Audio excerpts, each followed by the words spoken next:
മുമ്പിൽ വരുന്നത് LDF വരും. മറ്റവർക്ക് എങ്ങനെ വോട്ട് പങ്കുവെക്കുന്നുള്ളത് എനിക്കറിയില്ല, പറയാൻ പറ്റില്ല. വളരെ അനുഗ്രഹമായിട്ടാണ് ഞാൻ കാണുന്നത്. കാരണം എന്താ അറിയോ, ഞാൻ എപ്പോഴെങ്കിലും വരുന്ന ഒരാളല്ലല്ലോ, ഈ മണ്ഡലത്തിൽ ചുറ്റിത്തിരിയുന്ന ആളല്ലേ. അപ്പോൾ സ്വാഭാവികമായും അത് എനിക്ക് ഗുണപരമാകുന്നേ ഉള്ളൂ. മറ്റുള്ളവർ പോയിട്ട് ഇൻട്രൊഡ്യൂസ് ചെയ്യണം, എന്നെ ഇൻട്രൊഡ്യൂസ് ചെയ്യേണ്ട ആവശ്യം വരില്ല. സ്ഥാനാർത്ഥിയായിട്ട് പ്രഖ്യാപിച്ചു, അധികം വൈകാതെ തന്നെ റോഡ് ഷോ ആയിട്ട് തുടങ്ങുകയാണ്. റോഡ് ഷോ അല്ല, ഞങ്ങളിവിടെ ഒരു പ്രകടനം നടത്തുക എന്നുള്ളതേ ഉദ്ദേശിക്കുന്നുള്ളൂ. പിന്നെ റോഡ് ഷോയും മറ്റു കാര്യങ്ങളൊക്കെ നാളെ പാർട്ടി ജില്ലാ കമ്മിറ്റിയും മണ്ഡലം കമ്മിറ്റിയും ഒക്കെ ആലോചിച്ച് ഞങ്ങൾ തീരുമാനിച്ച് നടപ്പാക്കും. സ്ഥാനാർത്ഥി ആരായിരിക്കും എന്നുള്ളതിനെ കുറിച്ച് ആരായാലും പ്രശ്നമില്ല, ഇത് മലമ്പുഴയല്ലേ. അതുകൊണ്ട് ആരേത്, എൻ്റെ ഒരു അഭിപ്രായം പറയട്ടെ, വ്യക്തിപരമായ അഭിപ്രായമാണ്. ശക്തന്മാരായ കാൻഡിഡേറ്റ്സിൻ്റെ അടുത്ത് മത്സരിച്ച് ജയിക്കണമെന്നാണ് ഞാൻ വ്യക്തിപരമായി ആഗ്രഹിക്കുന്നത്. ദുർബലമായ കാൻഡിഡേറ്റ്സ് മാറി ഏറെ ശക്തമായിട്ടുള്ള കാൻഡിഡേറ്റ് വരണം എന്നാണ് ഞാൻ ആഗ്രഹിക്കുന്നത്. സുരേഷാണ് UDF സ്ഥാനാർത്ഥി എന്ന് പറയുന്നത്.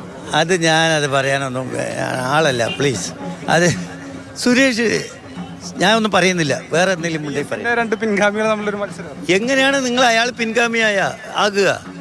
അയാൾ അദ്ദേഹത്തിൻ്റെ സ്റ്റാഫിൽ പെട്ട ഒരാളായിരുന്നു, അയാൾ എങ്ങനെ പിൻഗാമിയാകും? ഞാൻ 20 കൊല്ലം അദ്ദേഹത്തിൻ്റെ പ്രതിനിധിയായിരുന്നു മണ്ഡലത്തിൽ. രണ്ടും തമ്മിൽ താരതമ്യം ചെയ്യുന്നത് തന്നെ ഒരു ശരിയാണെന്ന് താങ്കൾക്ക് തോന്നുന്നുണ്ടോ? വലിയ പിന്തുണ പ്രതീക്ഷിക്കുന്നു. പിന്നെന്താ സംശയം?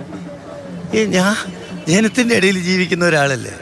നിങ്ങൾ നോക്കിക്കോ, കഴിഞ്ഞ 5 വർഷക്കാലം 10 കൊല്ലം LDFൻ്റെ ഭരണത്തിലുണ്ടായ ജനകീയ നേട്ടങ്ങൾ, രാജ്യത്ത് ഒരിക്കലും നടക്കില്ലെന്ന് കരുതിയിട്ടുള്ള വികസന പ്രവർത്തനങ്ങൾ നടപ്പാക്കി ആ അഭിമാനത്തോടു കൂടിയാണ് ഞാൻ ഈ തെരഞ്ഞെടുപ്പിൽ ജനങ്ങളെ സമീപിക്കുന്നത്. A. പ്രഭാകരൻ മലമ്പുഴ സ്ഥാനാർത്ഥി.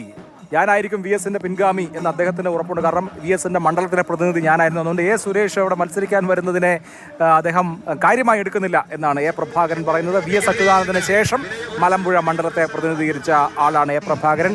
2001 മുതൽ 2016 വരെയുള്ള തെരഞ്ഞെടുപ്പുകളിൽ 2001, 2006, 2011, 2016 4 തെരഞ്ഞെടുപ്പുകളിൽ മലമ്പുഴ മണ്ഡലം VS അച്യുതാനന്ദനെ ജയിപ്പിച്ച മണ്ഡലമാണ്. കഴിഞ്ഞ തവണ A. പ്രഭാകരനെ ജയിപ്പിച്ചു. വീണ്ടും A. പ്രഭാകരൻ ജനവിധി തേടുന്നു മലമ്പുഴയിൽ.